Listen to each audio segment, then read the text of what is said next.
Interview ਸ਼ੁਰੂ ਕਰਨ ਤੋਂ ਪਹਿਲਾਂ ਮੈਨੂੰ ਡਾਕਟਰ ਸਤਿੰਦਰ ਸਰਤਾਜ ਹੋਰਾਂ ਦੀਆਂ ਲਾਈਨਾਂ ਯਾਦ ਆ ਰਹੀਆਂ ਨੇ ਕਿ ਹਰ ਆਦਮੀ ਦੇ ਵਿੱਚ ਹੁੰਦਾ ਨੇਕ ਇਨਸਾਨ, ਹਰ ਆਦਮੀ ਦੇ ਵਿੱਚ ਬਦਮਾਸ਼ ਹੁੰਦਾ ਹੈ, ਹਰ ਆਦਮੀ ਦੇ ਵਿੱਚ ਹੁੰਦਾ ਫਕਰ ਫਕੀਰ, ਹਰ ਆਦਮੀ ਦੇ ਅੰਦਰ ਆਯਾਸ਼ ਹੁੰਦਾ ਹੈ। ਸਨ 2001 'ਚ ਜੀਰਕਪੁਰ ਗਿਆ ਸੀਗਾ ਜੀ ਲੱਤ ਲਗਵਾਉਣ ਦੇ ਵਾਸਤੇ ਤੇ ਉੱਥੇ ਮੈਨੂੰ ਇੱਕ ਸ਼ਖਸ ਮਿਲਿਆ। ਉਹ ਕਹਿੰਦਾ ਵੀ ਕਾਕਾ ਤੇਰੀ ਲੱਤ ਅਸੀਂ ਲਵਾਉਣੀ ਹੈ, ਸਾਰਾ ਪ੍ਰਬੰਧ ਅਸੀਂ ਕਰਨਾ, ਵੀ ਤੈਂ ਆਪਣਾ ਸਾਡੇ ਨਾਲ ਕੰਮ ਕਰਨਾ ਜੀ। ਤੇ ਉਹਨੇ ਮੈਨੂੰ ਕਾਫੀ ਪ੍ਰੇਰਿਤ ਕੀਤਾ ਇਸ ਗੱਲ ਬਾਰੇ ਵੀ ਆਪਾਂ ਤੈਨੂੰ ਵੀ ਹੁਣ ਤੈਨੂੰ ਕੰਮ ਕਰ ਜੂਗਾ ਕਰਿਆ ਨਹੀਂ, ਕਿਆ ਕਰੂੰਗਾ, ਕਿੱਦਾਂ ਕਰੂੰਗਾ, ਵੀ ਤਾਂ ਸਾਡੇ ਨਾਲ ਕੰਮ ਕਰਨਾ, ਵੀ ਕਿਤੇ ਆਪਾਂ ਤੈਨੂੰ ਟੂਰ 'ਤੇ ਭੇਜਾਂਗੇ, ਜਿੱਥੇ ਜਿੱਥੇ ਜਾਣਾ ਲੋੜ ਹੋਊਗੀ, ਗੱਡੀ ਦਾ ਜੋ ਵੀ ਸਾਧਨ ਹੋਊਗਾ ਉਹ ਖਰਚਾ ਸਾਰਾ ਸਾਡਾ ਹੋਊਗਾ, ਫਿਰ ਤੈਨੂੰ ਆਪਾਂ ਪੈਸੇ ਦੇਵਾਂਗੇ। ਕਿੰਨੇ ਪੈਸੇ ਦੇਣੇ ਸੀ ਉਹਨੇ ਪਰ ਡੇ? ਉਹ ਕਹਿੰਦੇ ਤੇ ਵੀ ਜੇ ਇੱਕ ਰਾਊਂਡ ਲੱਗਦਾ, ਜੇ ਇੱਕ ਜਗ੍ਹਾ ਮੈਂ ਜਾ ਕੇ ਆਉਂਦਾ ਤਾਂ 1 ਲੱਖ ਰੁਪਇਆ ਮੈਨੂੰ ਦਿਆ ਕਰਨਗੇ। ਕਾਰਨ ਕੀ ਸੀ 1 ਲੱਖ ਰੁਪਏ ਉਹਨਾਂ ਨੇ ਕੀ ਕਮਾ ਕੇ ਦੇਣਾ ਸੀ ਤੁਹਾਨੂੰ? ਉਹ ਸਾਰੇ ਇਹ ਜਿਹੜੀ ਲੱਤ ਇਹਨਾਂ ਨੇ, ਇਹਦਾ ਜਿਹੜਾ ਥੱਲੇ ਵਾਲਾ ਉਰੇ ਤੱਕ ਤਾਂ ਜਿਹੜੀ ਇਹ ਸਾਗਟ ਹੈ, ਉਰੇ ਤੱਕ ਤਾਂ ਮੇਰੀ ਲੱਤ ਹੈ ਇਹਦੇ ਵਿੱਚ ਜੀ, ਇਹਦੇ ਵਾਲੀ ਥੱਲੇ ਵਾਲਾ ਪੋਰਸ਼ਨ ਹੈ ਬਿਲਕੁਲ ਖਾਲੀ ਹੈ, ਇਹ ਖਾਲੀ ਹੈ। ਹਾਂਜੀ, ਉਹਨਾਂ ਨੇ ਇਹਦਾ ਹੀ ਯੂਜ਼ ਕਰਨਾ ਤਾਂ ਇਹਦੇ ਵਿੱਚ 1 ਕਿਲੋ ਕੋਈ ਵੀ ਸਮਾਨ ਪਾਇਆ ਜਾ ਸਕਦਾ। ਵੈਸੇ ਇੱਕ ਵਾਰ ਮੈਂ ਮਨ 'ਚ ਆਇਆ ਵੀ ਚਲੋ ਯਾਰ ਆਪਾਂ ਤਾਂ ਕੰਮ ਹੀ ਕਰਨਾ, ਫਿਰ ਉਹਨੇ ਮੈਨੂੰ ਸਮਝਾਈ ਵੀ ਤੈਨੂੰ ਇਹੋ ਜਿਹੇ ਜੀਵਨ 'ਚ ਫਸਾ ਲੈਣਗੇ ਆਪਣੇ ਜਾਲ 'ਚ, ਫਿਰ ਨਾ ਤੂੰ ਇੱਧਰ ਦਾ ਰਹਿਣਾ ਨਾ ਤੂੰ ਉੱਧਰ ਦਾ ਰਹਿਣਾ। ਫਿਰ ਆਪਣੇ ਮਨ ਨਾਲ ਸੋਚਿਆ ਵੀ ਨਹੀਂ, ਆਪਾਂ ਕੋਈ ਆਪਣੇ ਹੱਥੀਂ ਕੰਮ ਕਰਕੇ ਕਾਮਯਾਬ ਹੋਣਾ, ਆਪਾਂ ਇਹਨਾਂ ਚੱਕਰਾਂ 'ਚ ਨਹੀਂ ਰਹਿਣਾ। ਤੇ ਇੱਕ ਹੋਰ ਵੀ ਬਾਈ ਜੀ ਹੋਰਾਂ ਨੂੰ ਮਿਲਦੇ ਨੇ ਬੰਦੇ ਕੈਨੇਡਾ ਲਿਜਾਣ ਲੱਗੇ ਸੀ ਜੀ। ਹਾਂ, ਉਹ ਮੇਰੇ ਟੱਚ 'ਚ ਮੇਰੇ ਇੱਕ ਦੋਸਤ ਹੈ, ਉਹਨਾਂ ਨੇ ਲਿਆਂਦੇ ਸੀਗੇ ਬੰਦੇ। ਅੱਛਾ ਜੀ। ਉਹ ਕਹਿੰਦੇ ਸੀਗੇ ਵੀ ਆਪਾਂ ਕੈਨੇਡਾ ਤੈਨੂੰ ਲੈ ਕੇ ਜਾਣਾ, ਤੇਰਾ ਜਾਣ ਆਣ ਰਹਿਣ ਦਾ ਸਾਰਾ ਖਰਚਾ ਅਸੀਂ ਅਫੋਰਡ ਕਰਨਾ। ਤੁਸੀਂ ਤੇ ਖੁਸ਼ ਹੋ ਗਏ ਨਾ ਵੀ ਯਾਰ ਕੈਨੇਡਾ ਜਾਣਾ ਹੈ। ਦੇਖੋ ਦੁਨੀਆ ਤਰਸਦੀ ਹੈ, 20 ਲੱਖ ਰੁਪਇਆ ਚੱਕੀ ਫਿਰਦੇ ਆ ਤੇ ਉੱਥੇ ਜਾਣਾ ਹੈ ਵੀ ਉੱਥੇ ਤਾਂ ਕੁਛ ਨਹੀਂ ਕਰਨਾ, ਵੀ ਕੋਈ ਡੋਨੇਸ਼ਨ ਬਾਕਸ ਤੇਰੇ ਮੋਹਰੇ ਰੱਖਿਆ ਜਾਣਾ, ਇੱਕ ਬੋਰਡ ਰੱਖਿਆ ਜਾਣਾ ਵੀ ਜਿਹੜੀ ਡੋਨੇਸ਼ਨ ਹੋਣੀ ਹੈ ਉਹ ਆਪਾਂ 50-50 ਕਰਨੀ ਹੈ। ਜਿਹੜੇ ਇਨਸਾਨ ਬਹੁਤ ਤਰ੍ਹਾਂ ਦੇ ਹੁੰਦੇ ਜੀ, ਕਿਸੇ ਦੀ ਬਾਂਹ ਕੱਟ ਜਾਂਦੀ ਕਿਸੇ ਦੀ, ਤੇ ਉਸ ਤੋਂ ਬਾਅਦ ਮੰਜੇ ਦੇ ਉੱਤੇ ਪੈ ਕੇ ਹੀ ਅਪੀਲਾਂ ਕਰਦੇ ਆ, ਜਾਂ ਫਿਰ ਉਹ ਜਿੰਨਾ ਕੁ ਗੁਜ਼ਾਰਾ ਉਹਨਾਂ ਦੇ ਘਰ ਦੇ ਰੋਟੀ ਖਵਾਉਂਦੇ ਆ, ਖਾਈ ਜਾਂਦੇ ਆ, ਤੇ ਉਹਨਾਂ ਲੋਕਾਂ ਨੂੰ ਮਿਲ ਕੇ ਤੁਸੀਂ ਕੀ ਪ੍ਰੇਰਣਾ ਦੇਣਾ ਚਾਹੁੰਦੇ ਹੋ? ਮੈਂ ਤਾਂ ਇਹ ਕਹਿੰਦਾ ਵੀਰੇ ਕਦੇ ਵੀ ਆਪਣਾ ਹੌਸਲਾ ਨਾ ਛੱਡੋ, ਕੋਈ ਬੰਦਾ ਹੈਂਡੀਕੈਪਟ ਨਹੀਂ ਹੋ ਸਕਦਾ। ਹਾਂਜੀ, ਤੁਹਾਡੀ ਸੋਚ ਹੈਂਡੀਕੈਪਟ ਹੈ। ਕੈਨੇਡਾ ਵਾਲੀ ਵੀ ਗੱਲ ਦੱਸ ਰਹੇ ਸੀਗੇ, ਤੇ ਇਹ ਗੱਲ ਵੀ ਜਿਹੜੀ ਹੈਗੀ ਆ ਦੂਜੀ ਵੀ ਦੱਸੀ ਆ ਵੀ ਉਹ 1 ਲੱਖ ਰੁਪਏ ਡੇਲੀ।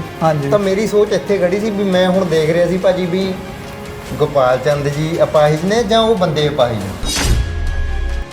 ਮੇਰੀ ਗੱਲ ਇਹ ਹੈ ਵੀ ਜੇ ਮੈਂ ਕਿਸੇ ਦੇ ਪੁੱਤ ਨੂੰ ਨਸ਼ੇ 'ਚ ਲਾਣਾ ਜਾਂ ਮੈਂ ਕਿਸੇ ਦੇ ਬੱਚੇ ਨੂੰ ਵਿਗਾੜਨ ਦੀ ਸੋਚ ਰੱਖਣੀ ਹੈ, ਉਹ ਕਦੇ ਮੈਂ ਕਾਮਯਾਬ ਨਹੀਂ ਹੋ ਸਕਦਾ, ਨਾ ਮੇਰਾ ਕਦੇ ਕੋਈ ਕਾਰੋਬਾਰ ਚੱਲਣਾ, ਨਾ ਮੇਰੀ ਸੋਚ ਚੱਲ ਸਕਦੀ ਹੈ।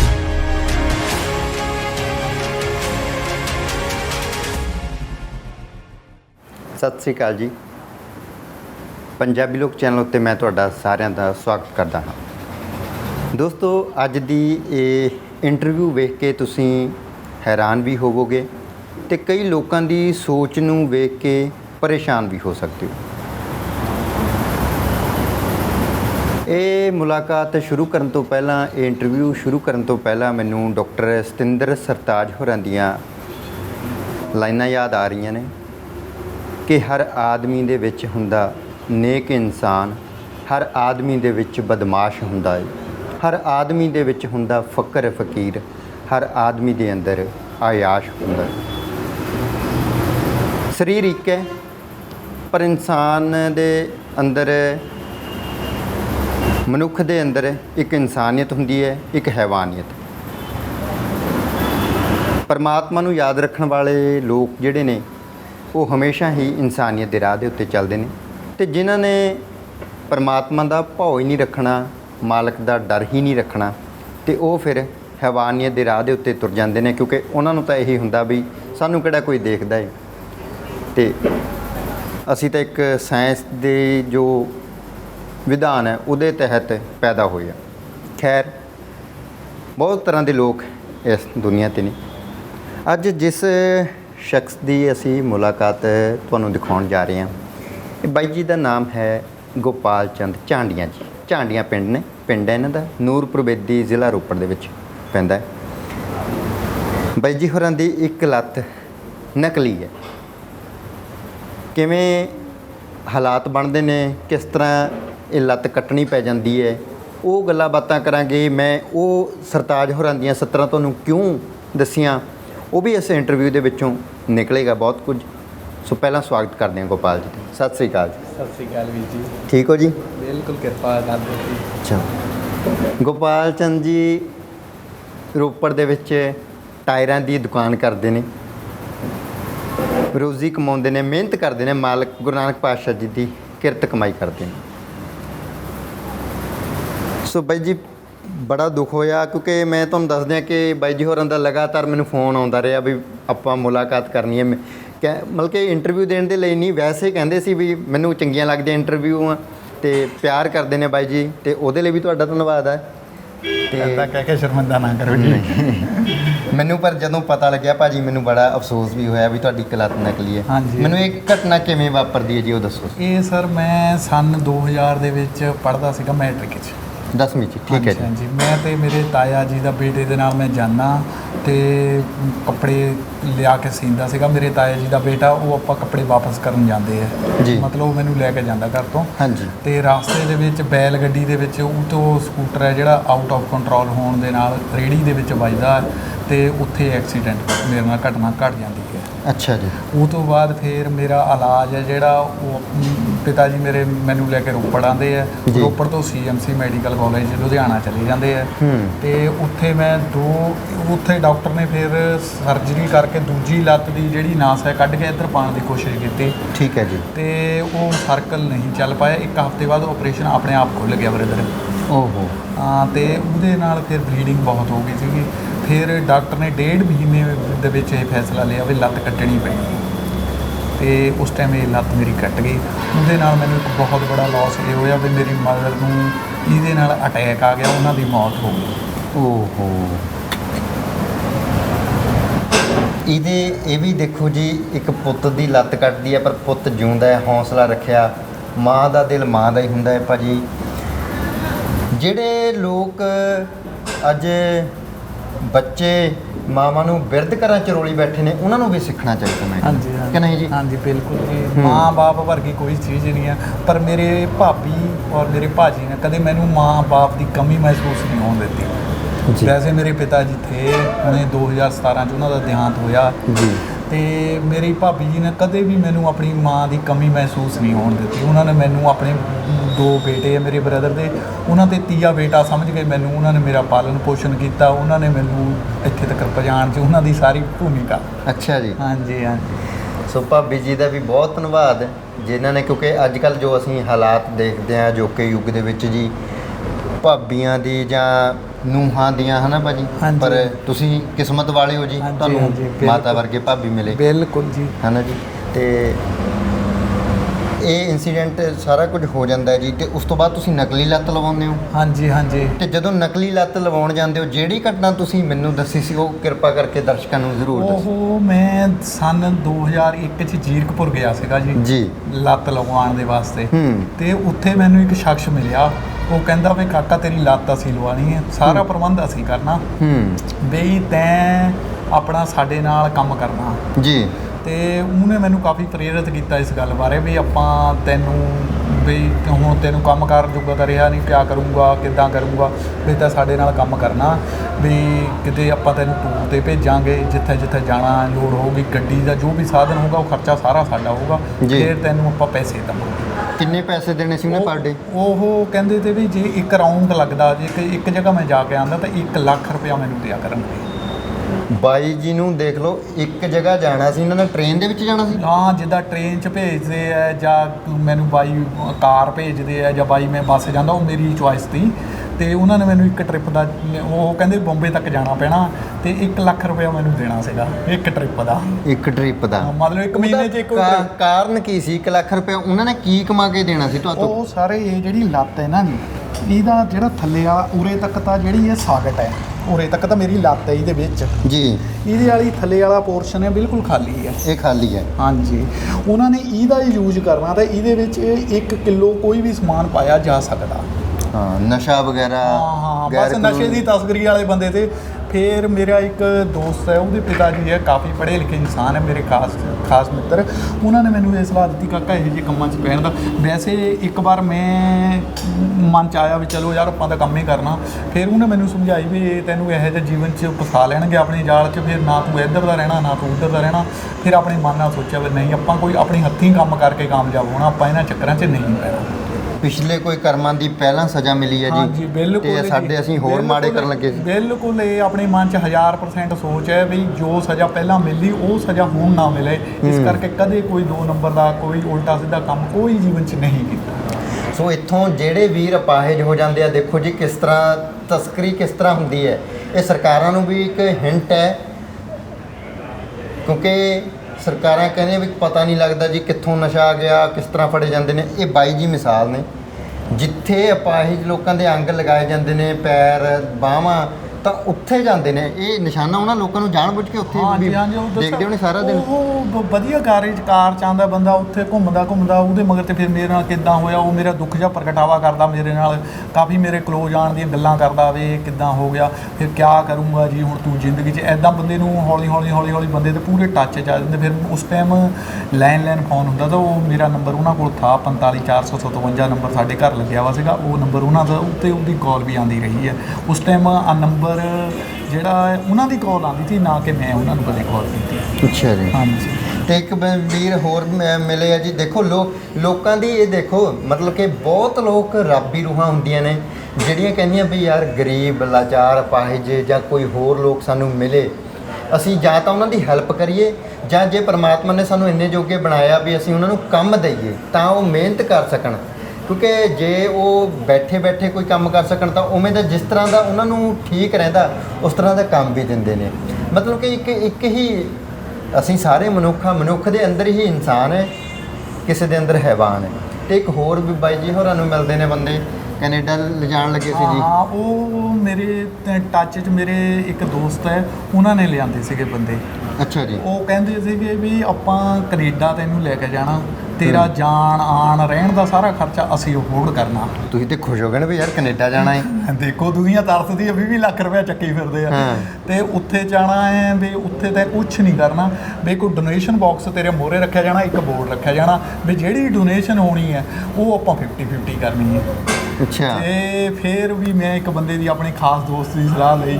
ਉਹ ਕਹਿੰਦੇ ਵੀ ਉਹਦੇ ਵਿੱਚ ਤੂੰ ਐਦਾਂ ਹੀ ਹੋਣਾ, ਮਤਲਬ ਭਿਖਾਰੀ ਕਹਾਊਂਗਾ ਜ਼ਿੰਦਗੀ 'ਚ, ਰਾਜਾ ਐਦਾਂ ਨਹੀਂ ਕਿਸੇ ਨੂੰ ਐਦਾਂ ਕਰੂੰਗਾ, ਐਦਾਂ ਨਹੀਂ ਕਰ ਸਕਦਾ। ਉਹ ਵੀ ਮੈਂ ਨਹੀਂ ਕੀਤਾ ਕੰਮ। ਅੱਛਾ ਜੀ। ਹਾਂ, ਫਿਰ ਇਹ ਸਾਰਾ ਕੁਝ ਛੱਡ ਕੇ ਸੰਨ 2002 'ਚ ਮੇਰੇ ਬ੍ਰਦਰ ਮਹਾਰਾਸ਼ਟਰ 'ਚ ਪੂਨਾ 'ਚ ਲੇਬਰ ਕੰਟਰੈਕਟਰ ਹੈ, ਸੇਫ ਐਕਸਪ੍ਰੈਸ ਕੰਪਨੀ ਨਾਲ ਜੁੜੇ ਹੋਏ ਹੈ ਜੀ। ਤੇ ਫਿਰ ਮੈਂ ਸੰਨ 2002 ਦੇ ਵਿੱਚ ਪੂਨਾ ਚਲੇ ਜਾਂਦਾ।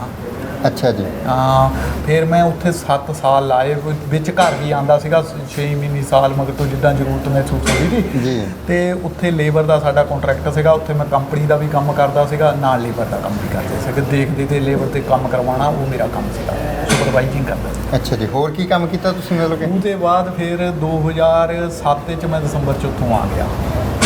ਫਿਰ ਮੈਂ ਖੁਦ ਦਾ ਆਪਣਾ ਲੇਬਰ ਦਾ ਕੰਮ ਕੀਤਾ 2 ਜਗ੍ਹਾ, ਅੰਬਾਲਾ ਮੌੜੀ 'ਚ ਜੀ, ਤੇ ਆਪਣਾ ਦੂਸਰਾ ਦਿੱਲੀ ਦੇ ਵਿੱਚ ਬਿਲਾਸਪੁਰ, ਮਾਨੇਸਰ ਤੋਂ ਅੱਗੇ ਹੈ, ਗੁੜਗਾਵਾਂ ਜ਼ਿਲ੍ਹੇ 'ਚ ਆਉਂਦਾ ਜੀ। ਉੱਥੇ ਉਹ ਸੰਨ ਮੈਂ 2012 'ਚ ਕੀਤਾ। ਉਸ ਟਾਈਮ ਮੇਰੇ ਕੋਲ 130 ਬੰਦੇ ਕੰਮ ਕਰਦੇ ਸੀ, ਲਗਭਗ ਮੈਨੂੰ 1,30,000 ਰੁਪਏ ਇਨਕਮ ਸੀ ਮਹੀਨੇ ਦੀ। ਅੱਛਾ ਜੀ। ਤੇ ਉਹ ਫਿਰ ਮੇਰੀ ਲੱਤ ਕਰਕੇ ਮੈਨੂੰ ਬਹੁਤ ਜ਼ਿਆਦਾ ਪਰੇਸ਼ਾਨੀ ਆਉਂਦੀ ਸੀ, ਇਸ ਕਰਕੇ ਫਿਰ ਮੈਂ ਉਹ ਵੀ ਕੰਮ ਛੱਡਤਾ ਫਿਰ। ਅੱਛਾ। ਫਿਰ ਸੰਨ 2012 ਜਾ ਕੇ ਉਰੇ ਪ੍ਰਾਪਰਟੀ ਦਾ ਕੰਮ ਕੀਤਾ। ਅੱਛਾ ਜੀ। ਤੇ ਉਹਦੇ 'ਚੋਂ ਵੀ ਪਰਮਾਤਮਾ ਨੇ ਵਧੀਆ, ਜੇ ਆਪਣੀ ਨੀਤ ਸਾਫ਼ ਹੈ। ਪ੍ਰੋਪਰਟੀ ਡੀਲਰ ਤਾਂ ਵੈਸੇ ਬਦਨਾਮ ਹੈ, ਜਿਵੇਂ ਤੁਸੀਂ ਗੱਲ ਕੀਤੀ ਆ। ਪ੍ਰੋਪਰਟੀ ਡੀਲਰ ਦਾ ਕੰਮ ਕਹਿੰਦੇ ਜੇ ਕਰਨਾ ਹੀ ਪ੍ਰੋਪਰਟੀ ਦਾ ਤਾਂ ਉਹਲਾ ਤਾਂ ਰੱਖਣਾ ਹੀ ਪੈਣਾ ਜੀ। ਨਹੀਂ, ਆਪਾਂ ਤਾਂ ਸਾਫ਼ ਸੁਥਰਾ ਜਿਹਾ ਕੰਮ ਕੀਤਾ। ਆਪਾਂ ਆਪਣੀ ਜ਼ਮੀਨ ਲੈਂਦੇ ਸੀ, ਫਿਰ ਸੇਲ ਕਰਦੇ ਸੀਗੇ। ਉਹਦੇ 'ਚ ਵੀ ਪਰਮਾਤਮਾ ਨੇ, ਮੇਨ ਗੱਲ ਇਹ ਹੈ ਬ੍ਰਦਰ, ਜੇ ਤੁਸੀਂ ਇੱਛਾ ਰੱਖਦੇ ਨੇ, ਇੱਛਾ ਸ਼ਕਤੀ ਹੈ ਤੁਹਾਡੇ ਅੰਦਰ ਕੁਝ ਕਰਨ ਦੀ, ਪਰਮਾਤਮਾ ਤੁਹਾਡੀ ਮਦਦ ਕਰਦਾ। ਪਰਮਾਤਮਾ ਕਿਤੇ ਮੰਦਿਰ ਗੁਰਦੁਆਰਿਆਂ 'ਚ ਮੋੜਿਆ ਹੋਇਆ ਨਹੀਂ ਹੈ, ਪਰਮਾਤਮਾ ਤੁਹਾਡੇ ਨਾਲ ਹੈ। ਹਰਦਮ ਤੁਹਾਡੀ ਮਦਦ ਕਰਨ ਵਾਸਤੇ ਤਿਆਰ ਹੈ, ਪਰ ਤੁਸੀਂ ਕੁਝ ਕਰਨੇ ਵਾਲੇ ਹੋਣੇ ਚਾਹੀਦੇ। ਵਾਹ ਵਾਹ। ਤੁਹਾਡੇ ਅੰਦਰ ਹਿੰਮਤ ਹੋਣੀ ਚਾਹੀਦੀ ਹੈ ਵੀ ਆਪਾਂ ਕੁਝ ਕਰਨਾ। ਜੇ ਤੁਹਾਡੇ ਅੰਦਰ ਇਹ ਜਜ਼ਬਾ ਤਾਂ ਪਰਮਾਤਮਾ ਤੁਹਾਡੇ ਪਹਿਲਾਂ, ਜੇ ਆਪਾਂ ਇੱਕ ਕਦਮ ਉਹਦੇ ਵੱਲ ਨੂੰ ਸ਼ਰਧਾ ਨਾਲ ਪੱਟਦੇ ਹਾਂ, 100 ਕਦਮ ਉਹ ਸਾਡੇ ਵੱਲ ਨੂੰ ਪੱਟਦੇ। ਬਿਲਕੁਲ। ਆਪਾਂ ਕੰਮ ਕਰਨ ਵਾਸਤੇ ਤੁਸੀਂ ਸੋਚ ਰੱਖੋ, ਹਿੰਮਤ ਰੱਖੋ, ਹਰ ਕੰਮ ਕਰ ਸਕਦੇ। ਉਹਦੇ ਮਗਰ ਤੇ 2014 'ਚ ਉਹ ਕੰਮ ਬਿਲਕੁਲ ਬੰਦ ਹੋ ਗਿਆ, ਕਲੋਜ਼ ਵਰਗਾ ਹੀ ਹੋ ਗਿਆ। ਅੱਛਾ ਜੀ। ਤੇ ਅੱਜ ਵੀ ਮੇਰੀ ਲਈ ਵੀ ਇੱਕ 5 ਕਿੱਲੇ ਰਾਜਗੀਰ 'ਚ ਭੂਮੀ ਪਈ ਹੈ, ਇੱਕ ਕੀਮਾਵਾਸ ਪਿਆ ਕਿੱਲਾ, 2 ਪਲਾਟ ਰੋਪੜ 'ਚ ਪਏ, ਉਹ ਨਹੀਂ ਸੇਲ ਹੋ ਰਹੇ। ਅੱਛਾ। ਤੇ ਉਹਦੇ ਬਹੁਤ ਬੜੀ ਕਾਮਯਾਬੀ ਪਰਮਾਤਮਾ ਨੇ ਦਿੱਤੀ ਨੇ। ਹੈਂਡੀਕੈਪਟ ਬੰਦਾ ਇੰਨਾ ਕੁਝ ਨਹੀਂ ਕਰ ਸਕਦਾ, ਉਹਦਾ ਜੂਝਦਾ ਹੀ ਰਹਿੰਦਾ ਜੀਵਨ 'ਚ। ਬਹੁਤ ਮਦਦ ਕੀਤੀ, ਬਲਕਿ ਜੇ ਆਪਾਂ ਮਿਹਨਤ ਕਰਾਂਗੇ ਤਾਂ ਪਰਮਾਤਮਾ ਫਲ ਦਿੰਦਾ ਜੀ। ਬਿਲਕੁਲ ਬਾਂਹ ਫੜਦਾ ਜੀ, ਤੁਹਾਡੇ ਨਾਲ ਖੜਾ ਹੁੰਦਾ ਰੱਬ। ਤੁਹਾਨੂੰ ਮਹਿਸੂਸ ਹੁੰਦਾ ਵੀ ਰੱਬ ਮੇਰੇ ਨਾਲ ਹੀ ਹੈ। ਜਿਹੜੇ ਭਾਜੀ ਜਿਹੜੇ ਇਨਸਾਨ ਬਹੁਤ ਤਰ੍ਹਾਂ ਦੇ ਹੁੰਦੇ ਜੀ, ਕਿਸੇ ਦੀ ਬਾਂਹ ਕੱਟ ਜਾਂਦੀ, ਕਿਸੇ ਦੀ, ਤੇ ਉਸ ਤੋਂ ਬਾਅਦ ਮੰਜੇ ਦੇ ਉੱਤੇ ਪੈ ਕੇ ਹੀ ਅਪੀਲਾਂ ਕਰਦੇ ਆ, ਜਾਂ ਫਿਰ ਉਹ ਜਿੰਨਾ ਕੁ ਗੁਜ਼ਾਰਾ ਉਹਨਾਂ ਦੇ ਘਰ ਦੇ ਰੋਟੀ ਖਵਾਉਂਦੇ ਆ, ਖਾਈ ਜਾਂਦੇ ਆ, ਤੇ ਉਹਨਾਂ ਲੋਕਾਂ ਨੂੰ ਮਿਲ ਕੇ ਤੁਸੀਂ ਕੀ ਪ੍ਰੇਰਣਾ ਦੇਣਾ ਚਾਹੁੰਦੇ ਹੋ? ਮੈਂ ਤਾਂ ਇਹ ਕਹਿੰਦਾ ਵੀਰੇ, ਕਦੇ ਵੀ ਆਪਣਾ ਹੌਸਲਾ ਨਾ ਛੱਡੋ। ਕੋਈ ਬੰਦਾ ਹੈਂਡੀਕੈਪਟ ਨਹੀਂ ਹੋ ਸਕਦਾ। ਹਾਂਜੀ। ਤੁਹਾਡੀ ਸੋਚ ਹੈਂਡੀਕੈਪਟ ਹੈ। ਜੇ ਤੁਸੀਂ ਆਪਣੀ ਸੋਚ ਨੂੰ ਡਿਵੈਲਪ ਕਰ ਲਿਆ, ਤੁਸੀਂ ਅੱਗੇ ਕਰਨਾ ਚਾਹੁੰਦੇ ਆ, ਤੁਸੀਂ ਹਿੰਮਤ ਰੱਖਦੇ ਆ, ਤੁਹਾਨੂੰ ਕੋਈ ਕੰਮ ਨਹੀਂ ਹੈ, ਇਹੋ ਜਿਹਾ ਕੋਈ ਕੰਮ ਨਹੀਂ ਹੈ ਜਿਹੜਾ ਨਹੀਂ ਕਰ ਸਕਦੇ। ਇਸ ਟਾਈਮ ਅਸੀਂ ਖੇਤੀਬਾੜੀ ਵੀ ਕਰਦੇ ਹਾਂ, ਜੁਆਇੰਟ ਫੈਮਿਲੀ ਹੈ, ਮੇਰੇ 2 ਭਤੀਜੇ ਹੈ, ਮੇਰੀ ਵਾਈਫ ਹੈ, ਉਹ ਆਪਣਾ ਮੇਰੀ ਭਾਬੀ ਜੀ ਹੈ, ਬ੍ਰਦਰ ਹੈ, ਮੇਰੀ ਭਤੀਜ ਬਹੂ ਹੈ, ਉਹਦੇ ਗਾਂ ਇੱਕ ਬੇਟੀ ਹੈ। ਤੁਹਾਡੇ ਬੱਚੇ ਕਿੰਨੇ? ਮੇਰੇ 2 ਬੇਟੀਆਂ ਜੀ। ਅੱਛਾ ਜੀ। ਹਾਂਜੀ। ਪਿਆਰ ਕਰਦੀਆਂ ਪਾਪਾ? ਬਹੁਤ ਜ਼ਿਆਦਾ ਜੀ। ਬੇਟੀਆਂ ਤਾਂ ਤੁਹਾਨੂੰ ਪਤਾ ਹੀ ਹੈ, ਬੇਟੀਆਂ ਤਾਂ ਬਹੁਤ ਲਾਡ ਕਰਦੀਆਂ, ਬਹੁਤ ਲਾਡ ਕਰਦੀਆਂ। ਬਾਪ ਨਾਲ ਤਾਂ ਬਹੁਤ ਹੁੰਦਾ ਜੀ। ਤੇ ਅਸਲ 'ਚ ਜ਼ਿਆਦਾ ਜਿਹੜਾ ਮੇਨ ਮੋਹ ਹੈ ਉਹਨਾਂ ਦਾ, ਉਹ ਮੇਰੇ ਬ੍ਰਦਰ ਨਾਲ ਹੈ। ਅੱਛਾ ਜੀ। ਉਹ ਵੀਰ ਜੀ ਨੂੰ 1 ਮਿੰਟ ਵੀ ਛੱਡ ਨਹੀਂ ਸਕਦੀਆਂ। ਅੱਛਾ। ਤੇ ਮੈਂ ਤੁਹਾਡੇ ਨਾਲ ਉਸ ਦਿਨ ਵੈਸੇ ਆਪਾਂ ਚਰਚਾ ਕਰਦੇ ਤੇ ਮੇਰੀ ਕਿਹੜੀ ਵਾਈਫ ਆ, ਉਹ ਥੋੜੀ ਮੰਦਬੁੱਧੀ ਹੈ, ਤੇ ਉਹ ਜਿਹੜਾ ਉਹਨਾਂ ਦੀ ਮਾਂ ਨਾਲ ਪਿਆਰ ਹੈ, ਉਹ ਵੀ ਉਹ ਸਾਰਾ ਹੀ ਭਾਬੀ ਜੀ ਨਾਲ ਹੀ ਹੈ। ਅੱਛਾ ਅੱਛਾ। ਭਾਬੀ ਜੀ ਵੀ ਜੇ ਉਹਨਾਂ ਨੇ ਕਿਤੇ ਜਾਣਾ, ਉਹਨਾਂ ਨੂੰ ਨਾਲ ਲੈ ਕੇ ਜਾਣਾ। ਜੇ ਕਿਤੇ ਕੋਈ ਵੀ ਕੰਮ ਕਰਨਾ, ਰਾਤ ਨੂੰ ਸੋਣਾ ਵੀ ਉਹਨਾਂ ਨੇ ਉਹਦੇ ਕੋਲੇ ਹੈ। ਅੱਛਾ ਜੀ। ਹਾਂਜੀ, ਇੰਨਾ ਮਤਲਬ ਨੇੜਤਾ ਦਾ ਮੋਹ ਹੈ ਪਰਿਵਾਰ ਦਾ। ਤੇ ਉਹਦੇ ਮਗਰ ਤੇ ਖੇਤੀ ਕਰਦੇ ਆ, ਮੱਝਾਂ ਰੱਖੀਆਂ ਵਾ, ਮੱਝਾਂ ਦਾ ਕੰਮ ਕੀਤਾ, ਵਪਾਰ ਕੀਤਾ ਜੀ 3 ਸਾਲ। ਕੋਈ ਕਦੇ ਇਹ ਸੋਚਿਆ ਨਹੀਂ, ਮੰਡੀਆਂ 'ਚ ਗਏ ਆ, ਫੱਗੂ ਤੱਕ ਗਏ ਆ, ਹਰਿਆਣੇ 'ਚ ਕੋਈ ਦਿੱਕਤ ਨਹੀਂ, ਇਸੇ ਲੱਤ ਨਾਲ ਤੁਰ ਕੇ ਗਏ, ਇੱਦਾਂ ਹਿੰਮਤ ਨਾਲ ਕੰਮ ਕਰੀਦਾ। ਕੋਈ ਕਦੇ ਉਹ ਵੀ ਇਹ ਨਹੀਂ ਸੋਚਿਆ ਵੀ ਆਪਣੇ ਆ ਨਹੀਂ ਹੈ। 2 ਕਿਲੋਮੀਟਰ ਦੇ ਨੇੜੇ ਤੇੜੇ ਮੈਂ ਰੋਜ਼ ਤੁਰਦਾ। ਅੱਛਾ ਜੀ। ਹਾਂਜੀ, ਉਹ ਕਿਲੋਮੀਟਰ 1.5 ਕਿਲੋਮੀਟਰ ਤਾਂ ਮੈਂ ਉਰੇ ਹੀ ਤੁਰ ਲੈਂਦਾ, ਕਿਲੋਮੀਟਰ ਮੈਂ ਸ਼ਾਮ ਨੂੰ ਜਾ ਕੇ ਸੈਰ ਕਰਦਾ। ਵਾਹ ਵਾਹ। ਜਿਵੇਂ ਤੁਸੀਂ ਹੁਣ ਗੱਲਾਂ ਦੱਸੀਆਂ, ਤੇ ਉਹ ਕੈਨੇਡਾ ਵਾਲੀ ਵੀ ਗੱਲ ਦੱਸ ਰਹੇ ਸੀਗੇ, ਤੇ ਇਹ ਗੱਲ ਵੀ ਜਿਹੜੀ ਹੈਗੀ ਆ ਦੂਜੀ ਵੀ ਦੱਸੀ ਆ ਵੀ ਉਹ 1 ਲੱਖ ਰੁਪਏ ਡੇਲੀ। ਤਾਂ ਮੇਰੀ ਸੋਚ ਇੱਥੇ ਖੜੀ ਸੀ ਵੀ ਮੈਂ ਹੁਣ ਦੇਖ ਰਿਹਾ ਸੀ ਭਾਜੀ ਵੀ ਗੋਪਾਲ ਚੰਦ ਜੀ ਅਪਾਹਿਜ ਨੇ ਜਾਂ ਉਹ ਬੰਦੇ ਅਪਾਹਿਜ ਨੇ? ਉਹਨਾਂ ਦੀ ਸੋਚ, ਉਹਨਾਂ ਦੀ ਮਾਨਸਿਕਤਾ ਇੱਥੇ ਟਿਕੀ ਵੀ ਹੈ। ਮੇਰੀ ਗੱਲ ਇਹ ਹੈ ਵੀ ਜੇ ਮੈਂ ਕਿਸੇ ਦੇ ਪੁੱਤ ਨੂੰ ਨਸ਼ੇ 'ਚ ਲਾਣਾ, ਜਾਂ ਮੈਂ ਕਿਸੇ ਦੇ ਬੱਚੇ ਨੂੰ ਵਿਗਾੜਨ ਦੀ ਸੋਚ ਰੱਖਣੀ ਹੈ, ਉਹ ਕਦੇ ਮੈਂ ਕਾਮਯਾਬ ਨਹੀਂ ਹੋ ਸਕਦਾ। ਨਾ ਮੇਰਾ ਕਦੇ ਕੋਈ ਕਾਰੋਬਾਰ ਚੱਲਣਾ, ਨਾ ਮੇਰੀ ਸੋਚ ਚੱਲ ਸਕਦੀ। ਇਹਦਾ ਮਤਲਬ ਭਾਜੀ ਇਹ ਜਿਹੜੀਆਂ ਸਰਕਾਰਾਂ ਨੇ, ਇਹਨਾਂ ਨੂੰ ਜਿੱਥੇ ਅੰਗ ਪੈਰ ਲੱਗਦੇ ਨੇ ਉਹਨਾਂ ਸੈਂਟਰਾਂ ਦੇ ਉੱਤੇ ਜ਼ਿਆਦਾ ਸਖਤੀ ਕਰਨੀ ਚਾਹੀਦੀ ਹੈ। ਮੇਰੇ ਹਿਸਾਬ ਨਾਲ ਜਿਹੜੇ ਲੋਕ ਉਹਨਾਂ ਦੇ ਪ੍ਰਭਾਵ ਵਿੱਚ ਆਉਂਦੇ ਆ, ਉਹਨਾਂ ਲੋਕਾਂ ਨੂੰ ਜਾਗਰੂਕ ਹੋਣਾ ਚਾਹੀਦਾ। ਕਿਉਂਕਿ ਉਹ ਮੇਰੇ ਹਿਸਾਬ ਨਾਲ ਜਿਹੜਾ ਬੰਦਾ ਮੈਨੂੰ ਮਿਲਿਆ, ਸ਼ਾਇਦ ਸੈਂਟਰ ਵਾਲੇ ਵੀ ਉਹਦੇ ਬਾਰੇ ਨਾ ਬਹੁਤਾ ਕੁਝ ਜਾਣਦੇ ਹੋਣ। ਠੀਕ ਹੈ। ਜਿਹੜੇ ਲੋਕ ਇੱਦਾਂ ਦੇ ਜਿਨ੍ਹਾਂ ਦੇ ਲੱਤ ਬਾਂਹ ਕੱਟ ਜਾਂਦੀ ਆ, ਉਹਨਾਂ ਨੂੰ ਇਹੋ ਜਿਹੇ ਲੋਕਾਂ ਤੋਂ ਬਚ ਕੇ ਰਹਿਣਾ ਚਾਹੀਦਾ। ਕਿਉਂਕਿ ਇਹ ਜਿਹੜਾ ਨਸ਼ੇ ਦਾ ਕੰਮ ਹੈ, ਇਹ ਇੱਕ ਦਲਦਲ ਹੈ। ਇੱਕ ਵਾਰ ਤੁਸੀਂ ਫਸ ਗਏ ਨੇ, ਇੱਕ ਗੇੜਾ ਮੰਨ ਲਓ ਮੈਂ ਉਹਨਾਂ ਦੇ ਕਹੇ ਤੇ ਲਾ ਦਿੰਦਾ, ਫਿਰ ਮੈਂ ਉਹਨਾਂ ਦੇ ਚੁੰਗਲ 'ਚੋਂ ਸਾਰੀ ਲਾਈਫ ਨਹੀਂ ਸਾਂ ਨਿਕਲ ਸਕਦਾ। ਠੀਕ ਹੈ। ਇਸ ਕਰਕੇ ਮੇਰੀ ਜਿੰਨੇ ਵੀ ਹੈਂਡੀਕੈਪਟ ਬ੍ਰਦਰ ਹੈ, ਜੇ ਤੁਹਾਨੂੰ ਕੋਈ ਐਸਾ ਝਾਂਸਾ ਦੇਣ ਵਾਲਾ ਬੰਦਾ ਮਿਲਦਾ ਹੈ, ਤਾਂ ਵੀਰੇ ਆਪਣੀ ਲਾਈਫ ਨੂੰ ਸੋਚ ਕੇ ਇਹੋ ਜਿਹੇ ਫੈਸਲਿਆਂ ਤੋਂ, ਇਹੋ ਜਿਹੇ ਬੰਦਿਆਂ ਤੋਂ, ਤਸਕਰਾਂ ਤੋਂ ਬਚੋ। ਇਹੋ ਜਿਹੇ ਚੱਕਰਾਂ 'ਚ ਨਾ ਪਾਓ। ਬਿਲਕੁਲ। ਹਾਂ, ਠੀਕ ਹੈ। ਕਿਉਂਕਿ ਹਰ ਮੋੜ ਤੇ ਤੁਹਾਨੂੰ ਬੰਦਾ ਮਿਲਦਾ, ਹਰ ਬੰਦਾ ਹਰ 10 ਮਿੰਟਾਂ 'ਚ ਤੁਹਾਨੂੰ ਜੱਜ ਕਰ ਲੈਂਦਾ ਵੀ ਬੰਦਾ ਕਿੰਨੇ ਕੁ ਪ੍ਰਭਾਵਸ਼ਾਲੀ ਹੈ, ਕਿੰਨਾ ਕੁ ਕਿਆ ਕਰ ਸਕਦਾ ਹੈ। ਉਹ ਕੋਈ ਨਾ ਕੋਈ ਬੰਦਾ ਤੁਹਾਨੂੰ ਕਿਸੇ ਨਾ ਕਿਸੇ ਰਗੜੇ 'ਚ ਰਗੜ ਦੂਗਾ। ਇਸ ਕਰਕੇ ਬਚਣਾ ਚਾਹੀਦਾ। ਮੇਰੀ ਤਾਂ ਇਹੀ ਸੋਚ ਹੈ।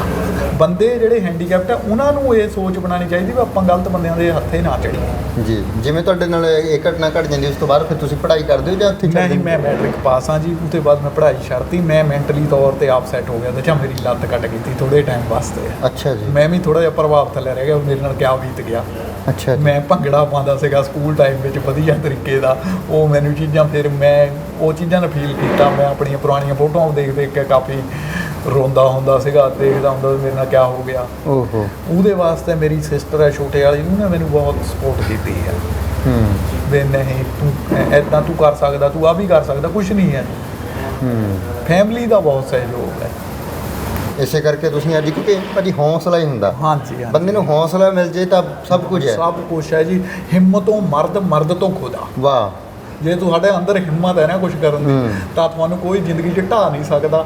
ਜੇ ਤੁਹਾਡੇ ਅੰਦਰ ਹਿੰਮਤ ਹੀ ਨਹੀਂ ਹੈ, ਤੁਸੀਂ ਮੀਂਹ ਮਿੱਟੀ ਹੋ ਕੇ ਪਏ ਆ, ਤਾਂ ਤੁਹਾਡਾ ਕਦੇ ਕੁਝ ਹੋ ਵੀ ਨਹੀਂ ਸਕਦਾ। ਬਿਲਕੁਲ ਸਹੀ ਗੱਲ। ਹੁਣ ਮੈਂ ਦੇਖਦੇ ਹਾਂ, ਹੁਣ ਮੈਂ ਹੈਂਡੀਕੈਪਟ ਹੈ ਜੀ। ਹਾਂਜੀ। 80% ਦਾ ਮੇਰੇ ਕੋਲ ਆਈ ਹੈ ਸਰਟੀਫਿਕੇਟ ਹੈ ਸਰਕਾਰੀ। ਠੀਕ ਹੈ। ਤੇ ਉਹਦੇ ਮਗਰ ਤੇ ਜੇ ਮੈਂ ਸੋਚਾਂ ਮੈਂ ਤਾਂ ਹੈਂਡੀਕੈਪਟ, ਮੈਂ ਦੇਖਦਾ ਵੀ ਸਾਡੇ ਨਾਲ ਤੇ ਜਿਹੜੇ ਮਜ਼ਬੂਤ ਸਰੀਰ ਵਾਲੇ ਉਹ ਕੁਝ ਨਹੀਂ ਕਰ ਰਹੇ, ਉਹ ਵਿਹਲੇ ਘੁੰਮ ਰਹੇ ਪੂਰਾ ਪੂਰਾ ਦਿਨੇ ਪਿੰਡ 'ਚ, ਕਦੇ ਇੱਧਰ ਨੂੰ ਚਲੇ ਗਏ, ਕਦੇ ਇੱਧਰ ਨੂੰ ਚਲੇ ਗਏ, ਮੋਟਰਸਾਈਕਲ ਦੀਆਂ ਗੱਡੀਆਂ ਮਾਰੀ ਜਾਂਦੇ ਬਿਨਾਂ ਵਜ੍ਹਾ। ਹਾਂਜੀ। ਕੰਮ ਕਰਨ ਦੀ ਸੋਚ ਹੁੰਦੀ ਬ੍ਰਦਰ, ਕੰਮ ਛੋਟਾ ਬੜਾ ਨਹੀਂ ਹੁੰਦਾ। ਇਹ ਕੰਮ ਮੈਂ ਜੁਲਾਈ 'ਚ ਸ਼ੁਰੂ ਕੀਤਾ। ਠੀਕ ਹੈ। ਇਹ ਮੇਰੇ ਭਤੀਜਾ ਹੈ, ਆਪਣੇ ਕੋਲ 100 ਗੱਡੀ ਦੀ 110 ਗੱਡੀ ਦੀ ਫਲੀਟ ਵੀ ਆ, ਭਗਵਾਨ ਦੀ ਪੂਰੀ ਕਿਰਪਾ ਪਰਿਵਾਰ ਪਰ। ਅੱਛਾ। ਹਾਂਜੀ, ਇਹੋ ਜਿਹੀ ਕੋਈ ਚੀਜ਼ ਨਹੀਂ ਹੈ ਜਿਹੜੀ ਉਹਨੇ ਸਾਤੋਂ ਲੁਕੋਈ ਹੈ। ਮੇਰੇ ਇੱਦਾਂ ਦੇ ਦਿਨ ਮੇਰੇ ਮੈਂ ਤਾਂ ਨਹੀਂ ਦੇਖੇ, ਮੇਰੇ ਬ੍ਰਦਰ ਨੇ ਦੇਖੇ ਆ। ਵੈਸੇ ਉਹਨਾਂ ਨੇ ਕਿਸੇ ਦਾ ਸਾਈਕਲ ਮੰਗ ਕੇ ਸਿੱਖਿਆ। ਅੱਛਾ ਜੀ। ਅੱਜ ਪ੍ਰਮਾਤਮਾ ਦੀ ਕਿਰਪਾ ਨਾਲ 5 ਕਾਰਾਂ ਖੜੀਆਂ ਕਰੇ। ਇੱਥੇ ਜਿਵੇਂ ਤੁਸੀਂ ਆਉਂਦੇ ਹੋ, ਕਿੰਨੇ ਕਿਲੋਮੀਟਰ ਹੈ ਜੀ ਘਰ? ਇਹ 23 ਕਿਲੋਮੀਟਰ ਮੈਨੂੰ ਇੱਕ ਸਾਈਡ ਪੈਂਦੀ ਆ, ਆਪਣਾ 46-47 ਕਿਲੋਮੀਟਰ ਮੈਨੂੰ ਆਪਣਾ। ਲੱਤ ਤੋਂ ਕੰਮ ਹੁੰਦਾ ਨਹੀਂ ਫਿਰ? ਗੱਡੀ ਦੇ ਉੱਤੇ ਡਰਾਈਵਰ ਰੱਖਿਆ ਹੋਇਆ ਜੀ? ਬਿਲਕੁਲ ਨਹੀਂ ਜੀ, ਮੈਂ ਆਪ ਚਲਾ ਕੇ ਲੈ ਕੇ ਜਾਂਦਾ, ਆਪ ਚਲਾ ਕੇ ਲੈ ਕੇ ਇੱਕ ਲੱਤ ਨਾਲ ਕਿਵੇਂ ਚਲਾਉਂਦੇ ਹੋ? ਆਟੋ ਕਾਰ ਹੈ ਮੇਰੇ ਕੋਲ। ਅੱਛਾ ਜੀ। ਹਾਂਜੀ, ਬਿਨਾਂ ਕਲੱਚ ਤੋਂ। ਅੱਛਾ ਅੱਛਾ। ਹਾਂਜੀ। ਫਿਰ ਇੱਕ ਪੈਰ ਦੇ ਨਾਲ ਇਹਨੂੰ ਕਰ ਲੈਂਦੇ ਹੋ? ਬ੍ਰੇਕ ਔਰ ਐਕਸੀਲੇਟਰ ਇੱਕ ਪੈਰ ਨਾਲ ਹੀ ਕਰ। ਇੱਥੋਂ ਜਦੋਂ ਤੁਹਾਡਾ ਫੋਨ ਆਇਆ ਸੀ, ਮੈਂ ਤੁਹਾਨੂੰ ਮਿਲਣ ਨੂੰ ਫੋਨ ਕੀਤਾ ਸੀ, ਤੁਸੀਂ ਜਾ ਰਹੇ ਸੀਗੇ, ਬਲਕਿ ਜਲਦੀ ਚਲੇ ਜਾਂਦੇ ਹੋ ਤੁਸੀਂ? ਨਹੀਂ, ਬਿਲਕੁਲ ਨਹੀਂ। ਮੈਂ ਗਾਹਕ ਦੇ ਸਿਰ ਪਰ ਇੰਡੀਪੈਂਡੈਂਟ ਹੈ। ਜੇ ਮੇਰਾ ਕੋਈ ਗਾਹਕ ਆਉਂਦਾ, ਮੈਂ ਉਹਨੂੰ ਡੀਕਦਾ ਵੀ ਹੈਗਾ ਜੀ। ਅੱਛਾ ਜੀ। ਹਾਂਜੀ, ਜੇ ਮੈਨੂੰ ਲੱਗਿਆ ਵੀ ਅੱਜ ਮੇਰਾ ਕੋਈ ਕੰਮ ਨਹੀਂ ਹੈ, ਤਾਂ ਮੈਂ ਕੋਈ ਉਧਰ, ਮੈਨੂੰ ਇੱਕ ਹੋਰ ਕੰਮ ਦਾ ਉਲਟਾ ਜਿਹਾ ਚਸਕਾ, ਮੈਂ ਤੁਹਾਨੂੰ ਕਹਿ ਨਹੀਂ ਸਕਦਾ। ਮੈਨੂੰ ਰਾਜਨੀਤੀ ਦਾ ਵੀ ਥੋੜਾ ਜਿਹਾ ਸ਼ੌਕ ਹੈ। ਅੱਛਾ। ਇਸ ਕਰਕੇ ਮੈਂ ਜੇ ਮਾੜਾ ਜਿਹਾ ਸੱਜ ਰਹਿ ਜਾਂਦਾ, ਮੈਂ ਪਿੰਡ 'ਚ ਵੀ 10-15 ਬੰਦਿਆਂ ਕੋਲ ਬੈਠਣਾ ਹੈ, ਗੱਲਾਂ ਬਾਤਾਂ ਕਰਨੀਆਂ, ਬਜ਼ੁਰਗਾਂ ਕੋਲ ਬੈਠਣਾ, ਉਹਨਾਂ ਤੋਂ ਸਿੱਖਿਆ ਲੈਣੀ ਹੈ। ਅੱਛਾ ਜੀ। ਹਾਂਜੀ, ਉਹ ਵੀ ਮੈਨੂੰ ਸ਼ੌਕ ਹੈ। ਜੇ ਰਾਜਨੀਤੀ ਦਾ ਸ਼ੌਕ ਹੈ, ਤਾਂ ਫਿਰ ਪੰਜਾਬ ਦੀ ਰਾਜਨੀਤੀ ਨੂੰ ਕਿਵੇਂ ਵੇਖਦੇ ਹੋ ਹੁਣ ਤੁਸੀਂ? ਬਸ ਪੰਜਾਬ ਦੀ ਰਾਜਨੀਤੀ ਤੋਂ ਮੈਂ ਹਜੇ ਤੱਕ ਤਾਂ ਬਹੁਤਾ ਖੁਸ਼ ਨਹੀਂ ਹਾਂ। ਨਿਰਾਸ਼ਾ ਹੀ ਦਿਖਦੀ ਮੈਨੂੰ ਹਰ ਪਾਸੇ। ਕਿਉਂਕਿ ਜਿੱਦਾਂ ਸਾਡੀ ਨੌਜਵਾਨ ਪੀੜ੍ਹੀ ਨਸ਼ੇ 'ਚ ਦਲ-ਦਲ ਫਸੀ ਹੋਈ ਹੈ। ਹਾਂਜੀ। ਤੇ ਮਾਫੀਆ ਦਾ ਰਾਜ ਚੱਲ ਰਿਹਾ ਪੰਜਾਬ ਵਿੱਚ, ਕੋਈ ਬਹੁਤਾ ਵਧੀਆ ਸਿਸਟਮ ਹੈ ਨਹੀਂ। ਤੁਹਾਡੀ ਸਾਈਡ ਤੇ ਬਹੁਤ ਮਾਈਨਿੰਗ ਮਾਫੀਆ ਵੀ ਮਜ਼ਬੂਤ ਹੈ। ਮਾਈਨਿੰਗ ਮਾਫੀਆ ਵੀ ਉੱਭਰ ਰਿਹਾ। ਤੇ ਬਾਕੀ ਇੱਕ ਬੰਦੇ ਤੋਂ ਮੈਨੂੰ ਪੂਰਨ ਆਸ ਹੈ ਵੀ ਜੇ ਕਿਤੇ ਉਹਦੇ ਹੱਥ ਪੰਜਾਬ ਦੀ ਕਮਾਂਡ ਆਈ, ਤਾਂ ਉਹ ਕੁਛ ਕਰਨ ਦੀ ਹਿੰਮਤ ਰੱਖਦਾ। ਕੌਣ ਹੈ ਜੀ ਉਹਦਾ? ਉਹ ਸਰਦਾਰ ਨਵਜੋਤ ਸਿੰਘ ਸਿੱਧੂ ਹੈ। ਅੱਛਾ। ਮੈਂ ਉਹਦਾ ਉਹ ਕ੍ਰਿਕਟ ਦੇ ਟਾਈਮ ਤੋਂ ਫੈਨ ਹੈ, ਅੱਜ ਰਾਜਨੀਤੀ 'ਚ ਵੀ ਮੈਂ ਉਹਦਾ ਟੋਟਲ ਫੈਨ ਹੈ। ਅੱਛਾ। ਹਾਂਜੀ। ਤੇ ਜੇ ਉਹ ਆ ਜਾਂਦੇ ਆ, ਨਹੀਂ ਕਰਦੇ ਕੁਛ, ਫਿਰ ਸੱਟ ਬਹੁਤ ਲੱਗਣੀ? ਬਹੁਤ ਡੂੰਘੀ ਸੱਟ ਵੱਜੂਗੀ। ਨਵਜੋਤ ਸਿੰਘ ਸਿੱਧੂ ਦਾ ਵੈਸੇ ਮੈਂ ਜਿੱਥੇ ਤੱਕ ਇਸ ਲਾਈਨ ਨੂੰ ਸਮਝਦਾ, ਇਸ ਲਾਈਨ ਦੇ ਵਿੱਚ ਜਿਹੜੇ ਲੀਡਰ ਹੈ, ਉਹਨਾਂ ਦੇ ਕੋਲ ਆਮ ਪਿੰਡਾਂ ਤੋਂ ਲੋਕ ਆਉਂਦੇ, ਪੱਗਾਂ ਬੰਨ੍ਹ ਕੇ, ਪੋਚਮੀਆਂ, ਚਿੱਟੇ ਕੁੜਤੇ ਪਜਾਮੇ ਪਾ ਕੇ ਆਉਂਦੇ। ਉਹ ਲੀਡਰ ਆਇਆਂ ਦੀ ਉਹ ਲਾਪਤਾ ਕਰਦੇ ਮੋਹਰ ਹੈ ਵਿੱਚ ਇੱਦਾਂ ਦੀ ਲਾਪਤਾ ਹੁੰਦੀ, ਅਸੀਂ ਉਹਨੂੰ ਸੁਣ ਨਹੀਂ ਸਕਦੇ, ਸਹਿਣ ਨਹੀਂ ਕਰ ਸਕਦੇ। ਫਿਰ ਉਹ ਮੁੜ ਕੇ ਪਿੰਡਾਂ ਨੂੰ ਚੱਲ ਜਾਂਦੇ ਆ। ਫਿਰ ਸ਼ਾਮ ਨੂੰ ਉਹ ਪੱਗ ਜੀ ਝਾੜ ਕੇ ਸੋਚਦੇ ਆ ਵੀ ਸਾਲਾ ਇੱਕ ਚਿੱਤ ਤਾਂ ਮੰਨਦਾ ਵੀ ਇਹਨੂੰ ਛੱਡ ਦਈਏ ਚੌਧਰ ਨੂੰ। ਪਰ ਲੇਕਿਨ ਉਹ ਵੀ ਸਾਲੀ ਇੰਨੀਆਂ ਗੱਲਾਂ ਸੁਣਦੇ, ਫਿਰ ਪਿੰਡ ਵਾਲੇ ਵੀ ਉਹਨਾਂ ਨੂੰ ਆ ਕੇ ਗੱਲਾਂ ਸੁਣਾਉਂਦੇ ਆ। ਫਿਰ ਵੀ ਉਹ ਬੰਦੇ ਚੌਧਰ ਨੂੰ ਨਹੀਂ ਛੱਡਦੇ। ਛੁੱਟਦੀ ਨਹੀਂ ਹੈ ਚੌਧਰ, ਕਿਸੇ ਕੋਲ ਪੰਚ ਹੀ ਹੋਵੇ, ਉਹ ਵੀ ਚੌਧਰ ਦੀ ਪੰਚ ਦੀ ਚੌਧਰ ਨਹੀਂ ਛੱਡਦਾ। ਸਹੀ ਗੱਲ। ਉਸ ਬੰਦੇ ਨੇ ਪੰਜਾਬ ਦੀ ਖਾਤਰ, ਉਸ ਬੰਦੇ ਨੇ ਕਦੇ ਨਾ ਸਮਝੌਤਾ ਨਹੀਂ ਜੀਵਨ 'ਚ ਕੀਤਾ, ਜਿੱਥੇ ਤੱਕ ਮੇਰਾ ਸੋਚਣੀ ਹੈ ਉਹਦੇ ਪ੍ਰਤੀ। ਉਹ ਕ੍ਰਿਕਟ 'ਚ ਉਹਦੇ ਨਾਲ ਗਲਤ ਹੁੰਦਾ ਤਾਂ ਉਸ ਬੰਦੇ, ਉਹ ਮੁਹੰਮਦ ਅਜ਼ਹਰੁਦੀਨ ਨੇ ਉਹਨੂੰ ਕੋਸ਼ਿਸ਼ ਕੀਤੀ ਸਾਈਡ ਲਾਈਨ ਕਰਨ ਦੀ। ਉਹਨਾਂ ਬੰਦੇ ਨੇ ਕ੍ਰਿਕਟ 'ਚ ਉੱਥੇ ਦੇ ਵਿੱਚ ਤੋਂ ਲੱਖਾਂ ਰੁਪਏ ਫੀਸ ਹੁੰਦੀ ਸੀ ਕ੍ਰਿਕਟ ਦੇ, ਜਿਹੜਾ ਖੇਡਦੇ ਆ ਪਲੇਅਰ, ਇਹਨਾਂ ਦੀ ਲੱਖਾਂ ਰੁਪਏ ਫੀਸ ਚਾਰਜ ਕਰਦੇ ਇੱਕ ਮੈਚ ਦੀ। ਬੰਦਾ ਉੱਥੇ ਤੋਂ ਵਿੱਚ ਤੋਂ ਛੱਡ ਕੇ ਆ ਗਿਆ। ਉਹਦੇ ਮਗਰ ਤੋਂ ਰਾਜਨੀਤੀ ਕਰਦਾ ਬੰਦਾ। ਹੋਰ ਰਾਜਨੀਤੀ MP ਬਣਨਾ, ਚੋਣਾਂ ਲੜ ਕੇ ਲੋਕ ਸਭਾ ਦਾ ਬਹੁਤ ਔਖਾ ਕੰਮ ਹੈ। ਜੇ ਕਿਤੇ ਨਵਜੋਤ ਸਿੰਘ ਸਿੱਧੂ ਹੋਰੀ ਅੱਗੇ ਆ ਗਏ ਤੇ ਉਹਨਾਂ ਨੇ ਤੁਹਾਡੀ ਇੰਟਰਵਿਊ ਸੁਣ ਲਈ, ਗੋਪਾਲ ਚੰਦ ਜੀ ਨੇ, ਤਾਂ ਫਿਰ ਉੱਪਰ ਦੀ ਟਿਕਟ ਪੱਕੀ ਹੈ? ਨਹੀਂ, ਮੈਨੂੰ ਟਿਕਟ ਦੀ ਲੋੜ ਨਹੀਂ ਹੈ। ਟਿਕਟ ਮੇਰਾ ਲੀਡਰ ਵਰਿੰਦਰ ਢਿੱਲੋਂ ਹੈ, ਟਿਕਟ ਉਹਨੂੰ ਮਿਲਿਆ, ਮੈਂ ਇਹ ਵੀ ਮੇਰੀ ਸ਼ੁਭ ਇੱਛਾਵਾਂ। ਅੱਛਾ ਹਾਂਜੀ ਜੀ, ਬਿਲਕੁਲ। ਸੋ ਬਾਈ ਜੀ, ਆਪਣਾ ਇਹ ਟਾਇਰਾਂ ਦਾ ਕੰਮ ਠੀਕ ਚੱਲੀ ਜਾਂਦਾ ਜੀ? ਬਹੁਤ ਵਧੀਆ ਜੀ। ਇਹ ਕਿੰਨਾ ਟਾਈਮ ਹੋ ਗਿਆ ਇੱਥੇ ਦੁਕਾਨ ਨੂੰ ਜੀ? ਇਹ ਜੁਲਾਈ ਦੀ 17 ਤਰੀਕ ਨੂੰ ਓਪਨਿੰਗ ਕੀਤੀ ਸੀ ਅਸੀਂ ਸਰ। ਅੱਛਾ ਜੀ। ਹਾਂਜੀ। ਠੀਕ ਹੈ, ਆਈ ਜਾਂਦੇ ਆ ਜੀ? ਬਹੁਤ ਵਧੀਆ ਕੰਮ ਹੈ ਜੀ। ਮੈਂ 6 ਲੱਖ ਰੁਪਏ ਦੀ ਬ੍ਰਾਂਚ ਲਈ ਸੀ, ਇਸ ਟਾਈਮ 20 ਲੱਖ ਰੁਪਏ ਦੇ ਟਾਇਰ ਵੇਚਦਾ ਮੈਂ। ਅੱਛਾ ਜੀ। ਹਾਂਜੀ। ਚਲੋ, ਮਾਲਕ ਤੁਹਾਨੂੰ ਇਸੇ ਤਰ੍ਹਾਂ ਤਰੱਕੀਆਂ, ਬੁਲੰਦੀਆਂ ਤੁਸੀਂ ਛੂਹੋ, ਹੈ ਨਾ ਜੀ? ਨਹੀਂ, ਤੁਹਾਡੇ ਵਰਗੇ ਵੀਰਾਂ ਦੀਆਂ ਜੋ ਸ਼ੁਭ ਕਾਮਨਾਵਾਂ, ਮੈਨੂੰ ਲੱਗਦਾ ਨਹੀਂ ਕੋਈ ਕਮੀ ਰਹਿਣੀ ਹੈ। ਨਹੀਂ ਭਾਜੀ, ਤੁਸੀਂ ਪਿਆਰ ਦਿੰਦੇ ਹੋ, ਤੁਹਾਡਾ ਪਹਿਲਾਂ ਤਾਂ ਮਾਫੀ, ਬਹੁਤ ਦੇਰ ਤੋਂ ਤੁਸੀਂ ਫੋਨ ਕਰਦੇ ਰਹੇ। ਵੈਸੇ ਦੂਰੀ ਤਾਂ ਕੁਝ ਨਹੀਂ ਹੈਗੀ, ਹਾਂਜੀ, ਪਰ ਹਾਂਜੀ। ਬਿਜ਼ੀ ਸ਼ਡਿਊਲ ਹੁੰਦਾ ਜੀ ਥੋੜਾ। ਮੈਨੂੰ ਪਤਾ ਤੁਹਾਡੇ ਬਾਰੇ, ਮੈਂ ਤੁਹਾਡੇ ਤੋਂ ਬਹੁਤ ਪ੍ਰਭਾਵਿਤ ਹਾਂ। ਬਹੁਤ ਦੱਸਾਂ ਕੀ ਗੱਲ ਹੈ ਬ੍ਰਦਰ, ਪੱਤਰਕਾਰ ਬਹੁਤ ਹੁੰਦੇ ਆ। ਅੱਜ ਮੈਂ ਦੇਖਦਾ ਜਿਹੜੀ ਇਸ ਲਾਈਨ ਦਾ ਵੀ ਗਰਾਫ ਗਿਰ ਰਿਹਾ ਨਾ, ਇਹਦੇ ਵੀ ਬਹੁਤ ਦੁੱਖ ਹੁੰਦਾ। ਅੱਜ ਆਪਣਾ ਨੈਸ਼ਨਲ ਮੀਡੀਆ ਦੇਖ ਲਓ, ਤੁਸੀਂ ਚੈਨਲ ਲਾਓ ਜੀ। ਮੈਂ ਕਹਿੰਦਾ ਉਹ ਬੰਦੇ ਪੱਤਰਕਾਰਤਾ ਘੱਟ, ਚਾਪਲੂਸੀ ਵੱਧ। ਜੀ ਜੀ। ਉਹ ਐਂਕਰ ਐਦਾਂ ਕਰਦੇ ਜਿੱਦਾਂ ਬਾਂਦਰ ਨੱਚਦੇ, ਐਦਾਂ ਨੱਚਦੇ ਆ।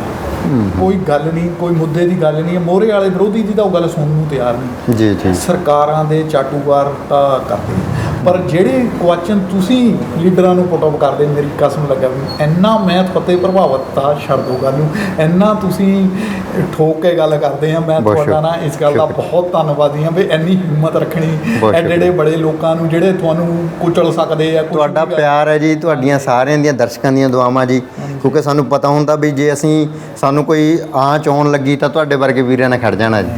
ਅਸੀਂ ਤਾਂ ਤੇ ਇਹ ਅਪਾਹਿਜ ਲੋਕਾਂ ਨੂੰ, ਜਿਹੜੇ ਜਿਨ੍ਹਾਂ ਨੇ ਸਾਡੇ ਪੰਜਾਬ ਨੂੰ ਲੁੱਟਿਆ, ਉਹ ਸੋਚ ਰੱਖ ਕੇ, ਜਿਹੜੀ ਸੋਚ ਰੱਖ ਕੇ ਤੁਹਾਨੂੰ ਲੁੱਟਣ ਨੂੰ ਫਿਰਦੇ ਸੀ ਹਾਂਜੀ, ਜੀ, ਹਾਂਜੀ। ਤੇ ਇਹਨਾਂ ਨੇ ਪੰਜਾਬ ਨੂੰ ਲੁੱਟਿਆ, ਫਿਰ ਉਹ ਸਾਡਾ ਕੁਝ ਨਹੀਂ ਵਿਗਾੜ ਸਕਦੇ ਜਦੋਂ ਤੁਸੀਂ ਖੜੇ ਆ ਜੀ ਸਾਡੇ ਜਿਹਦੇ ਨਾਲ। ਨਾਲ ਭਗਵਾਨ ਹੈ, ਉਹਨੂੰ ਕੋਈ ਧਰਤੀ ਪਰ ਚੀਜ਼ ਮਾਰ ਨਹੀਂ ਸਕਦਾ। ਜੀ ਜੀ ਬਿਲਕੁਲ। ਜਿਹੜਾ ਬੰਦਾ ਸੱਚ ਹੈ ਨਾ, ਕਹਿੰਦੇ ਆ ਜਿਹੜਾ ਸੱਚ ਹੈ ਨਾ, ਉਹਨੂੰ ਕੋਈ ਚੀਜ਼ ਹਰਾ ਨਹੀਂ ਸਕਦੀ। ਉਹਨਾਂ ਜੇ ਪੱਲੇ ਹੋਵੇ ਸੱਚ ਤਾਂ ਕੋਠੇ ਚੜ੍ਹ ਕੇ ਨੱਚ। ਹਾਂਜੀ ਜੀ। ਸੱਚ ਕਹਿੰਦੇ, ਸੱਚ ਬਰਾਬਰ ਤਪ ਨਹੀਂ। ਕਹਿੰਦੇ ਤਪ ਹੈ ਜਿਹੜਾ, ਉਹ ਨਾਮ ਜਪਣਾ ਨਹੀਂ ਹੈ। ਸੱਚ ਬੋਲਣਾ ਵੀ ਇੱਕ ਤਪ ਹੈ। ਕਹਿੰਦੇ ਸੱਚ ਬਰਾਬਰ ਤਪ ਨਹੀਂ, ਝੂਠ ਬਰਾਬਰ ਪਾਪ। ਜਿਸਕੇ ਹਿਰਦੈ ਸੱਚ ਹੈ, ਉਸਕੇ ਹਿਰਦੈ ਪ੍ਰਭੂ ਆਪ। ਵਾਹ ਉਹਦੇ ਵਾਹ ਅੰਦਰ ਤਾਂ ਪਰਮਾਤਮਾ ਬੈਠਾ ਜਿਹੜਾ ਸੱਚ ਬੋਲਦਾ। ਵਾਹ ਵਾਹ, ਬਹੁਤ ਬਹੁਤ ਵਧੀਆ। ਤੇ ਕਿਸਾਨੀ ਅੰਦੋਲਨ 'ਚ ਵੀ ਜਾ ਕੇ ਆਏ ਹੋ ਜੀ? ਬਿਲਕੁਲ ਜੀ, ਉੱਥੇ 2 ਗੇੜੇ ਮਾਰੇ। ਇੱਕ ਮੇਰਾ ਮਿੱਤਰ ਹੈ ਗੁਰਿੰਦਰ ਆੜਤੀ, ਉਹਦੇ ਨਾਲ ਆਇਆ ਇੱਕ ਟ੍ਰਿਪ ਲਾਉਣ। ਅੱਛਾ ਜੀ।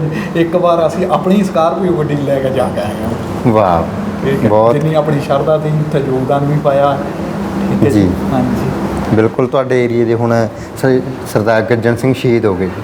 ਬਸ ਸ਼ਹੀਦਾਂ ਦੇ ਤਾਂ ਕਿਆ ਕਹੀਏ, ਉਹਨਾਂ ਦਾ ਤਾਂ ਪਰਮਾਤਮਾ, ਉਹਨਾਂ ਦੀ ਕਿਹੜੀ ਆਤਮਾ ਹੈ, ਉਹਨੂੰ ਆਪਣੇ ਸ਼੍ਰੀ ਚਰਨਾਂ 'ਚ ਨਿਵਾਸ ਦਿੱਤਾ ਹੋਣਾ ਉਹਨਾਂ ਨੇ ਜੀ। ਪਰ ਸ਼ਹੀਦ ਹੈ ਜਿਹੜੇ ਕੌਮ ਦਾ ਸਰਮਾਇਆ ਹੁੰਦੇ, ਜੀ। ਕੌਮ ਦਾ ਮਾਣ ਹੁੰਦੇ। ਸ਼ਹੀਦ ਹੋਣਾ ਕਿਤੇ ਛੋਟੀ ਗੱਲ ਨਹੀਂ ਹੈ, ਬਹੁਤ ਬੜੀ ਗੱਲ ਹੈ। ਆਪਣੇ ਆਪ ਨੂੰ, ਆਪਣੇ ਦੇਸ਼, ਆਪਣੀ ਕੌਮ ਦੀ ਖਾਤਰ ਵਾਰ ਦੇਣਾ ਬਹੁਤ ਬੜੀ ਗੱਲ ਹੁੰਦੀ। ਜੀ। ਮਾਣ ਦੀਆਂ ਗੱਲਾਂ ਤਾਂ ਭਾਜੀ ਇਹ ਸਾਰੇ ਮੋਦੀ ਤੱਕ ਦੇ ਬਿਆਨ ਆ ਜਾਂਦੇ, ਪ੍ਰਧਾਨ ਮੰਤਰੀ ਸਾਹਿਬ ਦੇ ਵੀ ਬਿਆਨ ਹੈ ਸਾਨੂੰ, ਪਰ ਇਹਨਾਂ ਦੇ ਆਪਣੇ ਪੁੱਤ ਪੋਤਰੇ ਚਾਚੇ ਭਤੀਜੇ ਕਿਉਂ ਨਹੀਂ ਬਾਰਡਰਾਂ ਤੇ ਹੈਗੇ? ਇਹ ਵੀ ਇੱਕ ਸਾਜ਼ਿਸ਼ ਹੈ। ਇਹ ਵੀ ਇੱਕ ਸਾਜ਼ਿਸ਼ ਹੈ। ਆਮ ਬੰਦੇ ਨੂੰ ਗਰੀਬ ਰੱਖਣ ਦੀ ਵੀ ਸਾਜ਼ਿਸ਼ ਹੈ ਸਰਕਾਰਾਂ ਦੀ। ਜੇ ਗਰੀਬ ਲੋੜਵੰਦ ਨਾ ਰਹੇ ਤਾਂ ਇਹ ਸਰਕਾਰਾਂ ਦੇ ਜਿਹੜੇ ਤਾਜ ਹੈ ਉਹ ਰੋਲ ਦੇਣੇ। ਜੇ ਐਜੂਕੇਸ਼ਨ ਆ ਗਈ, ਲੋਕਾਂ ਨੂੰ ਜਾਗਰੂਕਤੀ ਹੋ ਗਈ, ਮੈਨੂੰ ਤਾਂ ਲੱਗਦਾ ਵੀ ਸਾਡੇ ਪੰਜਾਬੀਆਂ ਨਾਲ ਕੋਈ ਮੇਨ ਬੈਰ ਹੈ ਸੈਂਟਰ ਗੌਰਮੈਂਟ ਨੂੰ। ਆ ਸਾਡੀਆਂ ਪੰਜਾਬੀਆਂ ਦੀਆਂ ਲਾਸ਼ਾਂ ਆ ਰਹੀਆਂ ਉੱਥੋਂ, ਸ਼੍ਰੀਨਗਰ ਤੋਂ। ਆ 6 ਜਿਹੜੇ ਨੌਜਵਾਨ ਹੋਏ ਸਾਡੇ ਪੰਜਾਬ ਤੋਂ। ਬਿਲਕੁਲ ਜੀ। ਹਾਂਜੀ। ਇਹ ਨਹੀਂ ਹੋਣਾ ਚਾਹੀਦਾ। ਸੋ ਬਿਲਕੁਲ ਬਾਈ ਜੀ ਹੋਰਾਂ ਦੇ ਨਾਲ ਗੱਲ ਕਰਕੇ ਬਹੁਤ ਵਧੀਆ ਲੱਗਿਆ। ਇਹ ਇੰਟਰਵਿਊ ਇਸ ਕਰਕੇ ਵੀ ਸੀਗੀ ਵੀ ਜਿੱਥੇ ਇਹਨਾਂ ਦੀ ਅਸੀਂ ਕਹਾਣੀ ਜਾਣ ਸਕੀਏ, ਉੱਥੇ ਸਰਕਾਰਾਂ ਵੀ ਇਹ ਤੋਂ ਇਹ ਦੇਖ ਲੈਣ ਬਈ ਜਿੱਥੇ ਅੰਗ ਪੈਰ ਲਗਾਏ ਜਾਂਦੇ ਨੇ ਤਾਂ ਉੱਥੇ ਕੀ ਕੁਝ ਹੁੰਦਾ ਹੈ। ਤੇ ਦੂਜੀ ਪ੍ਰੇਰਣਾ ਉਹਨਾਂ ਲੋਕਾਂ ਲਈ ਜਿਨ੍ਹਾਂ ਦੇ ਨਾਲ ਕੋਈ ਅਜਿਹਾ ਦੁਖਾਂਤ ਵਾਪਰ ਜਾਂਦਾ ਹੈ ਤੇ ਉਸ ਤੋਂ ਬਾਅਦ ਢੇਰੀ ਢਾਹ ਲੈਂਦੇ ਨੇ। ਪਰ ਨਹੀਂ, ਅਸੀਂ ਸਿੱਖਣਾ ਹੈ ਭਾਜੀ ਹੋਰਾਂ ਤੋਂ, ਗੋਪਾਲ ਬਾਈ ਜੀ ਹੋਰਾਂ ਤੋਂ ਆਪਾਂ ਨੇ ਸਿੱਖਿਆ ਲੈਣੀ ਆ ਵੀ ਆਪਾਂ ਜ਼ਿੰਦਗੀ ਦੇ ਵਿੱਚ ਕਦੇ ਵੀ ਢੇਰੀ ਨਹੀਂ ਢਾਉਣੀ, ਹਿੰਮਤ ਰੱਖਣੀ ਹੈ। ਜੇ ਆਪਾਂ ਹੌਸਲਾ ਰੱਖਾਂਗੇ, ਹਿੰਮਤ ਰੱਖਾਂਗੇ ਤਾਂ ਫਿਰ ਕੁਝ ਵੀ ਕਰ ਸਕਦੇ ਹਾਂ। ਉਹਦੇ ਲਈ ਸਾਡੇ ਭਾਵੇਂ ਕੋਈ ਸਾਨੂੰ ਦਿਮਾਗੀ ਤੌਰ 'ਤੇ ਪਰੇਸ਼ਾਨੀ ਹੋਈ ਹੋਵੇ ਜਾਂ ਫਿਰ ਸਾਡੇ ਅੰਗ ਪੈਰਾਂ ਨੂੰ ਕੋਈ ਨੁਕਸਾਨ ਹੋਇਆ ਹੋਵੇ, ਪਰ ਜੇ ਸਾਡੇ ਕੋਲ ਹਿੰਮਤ ਹੈ ਤਾਂ ਫਿਰ ਅਸੀਂ ਮਾਨਸਿਕ ਤੌਰ 'ਤੇ ਵੀ ਬਲਵਾਨ ਰਵਾਂਗੇ ਤੇ ਸਰੀਰਕ ਪੱਖੋਂ ਵੀ। ਫਿਰ ਜਦੋਂ ਸਾਡੀ ਮਾਨਸਿਕਤਾ ਪੂਰੀ ਤਰ੍ਹਾਂ ਤਾਕਤਵਰ ਹੈ ਤਾਂ ਸਾਡਾ ਮਨੁੱਖ ਦਾ ਸਰੀਰ, ਅੰਗ ਪੈਰ ਫਿਰ ਪੂਰੀ ਤਰ੍ਹਾਂ ਤਾਕਤਵਰ ਰਹਿੰਦੇ ਨੇ ਤੇ ਮਨੁੱਖ ਫਿਰ ਡਿਪਰੈਸ਼ਨ ਦਾ ਸ਼ਿਕਾਰ ਨਹੀਂ ਹੁੰਦਾ। ਡਿਪਰੈਸ਼ਨ ਦੇ ਸ਼ਿਕਾਰ ਦਾ ਮਤਲਬ ਇਹੀ ਹੈ ਵੀ ਅਸੀਂ ਬਹੁਤ ਛੇਤੀ ਹੌਸਲਾ ਹਾਰ ਜਾਂਦੇ ਆ, ਹਿੰਮਤ ਹਾਰ ਜਾਂਦੇ ਆ, ਜਿਸ ਤੋਂ ਬਾਅਦ ਸਾਨੂੰ ਮਾਨਸਿਕ ਰੋਗੀ ਹੋਣਾ ਪੈਂਦਾ ਹੈ ਤੇ ਫਿਰ ਉੱਥੋਂ ਸਾਡੇ ਮਾਨਸਿਕ ਤੋਂ ਸਰੀਰਕ ਤੋਂ ਬਾਅਦ ਫਿਰ ਸਾਡੀ ਜ਼ਿੰਦਗੀ ਇੱਕ ਤਰ੍ਹਾਂ ਕਹਿ ਲਈਏ ਵੀ ਨਰਕੀ ਹੋ ਜਾਂਦੀ ਹੈ। ਫਿਰ ਬਸ ਮੌਤ ਦੇ ਮੂੰਹ ਵਿੱਚ ਜਾਣ ਵਾਲਾ ਹੀ ਕੰਮ ਹੋ ਜਾਂਦਾ। ਪਰ ਗੋਪਾਲ ਜੀ ਨੇ ਜੋ ਕੰਮ ਕੀਤਾ ਹੈ ਉਹ ਸੱਚਮੁੱਚ ਬਹੁਤ ਵਧੀਆ ਹੈ ਤੇ ਸਾਨੂੰ ਸਾਰਿਆਂ ਨੂੰ ਸਲਾਮ ਵੀ ਕਰਨਾ ਪੈਂਦਾ। ਸੋ ਕਿਸੇ ਹੋਰ ਸ਼ਖਸੀਅਤ ਦੇ ਨਾਲ ਤੁਹਾਡੀ ਮੁਲਾਕਾਤ ਫਿਰ ਕਰਵਾਵਾਂਗੇ। ਤਦ ਤੱਕ ਦੇ ਲਈ ਮੈਨੂੰ ਤੇ ਮੇਰੇ ਸਹਿਯੋਗੀ ਸਤਨਾਮ ਸਿੰਘ ਨੂੰ ਦਿਓ ਇਜਾਜ਼ਤ। ਧੰਨਵਾਦ।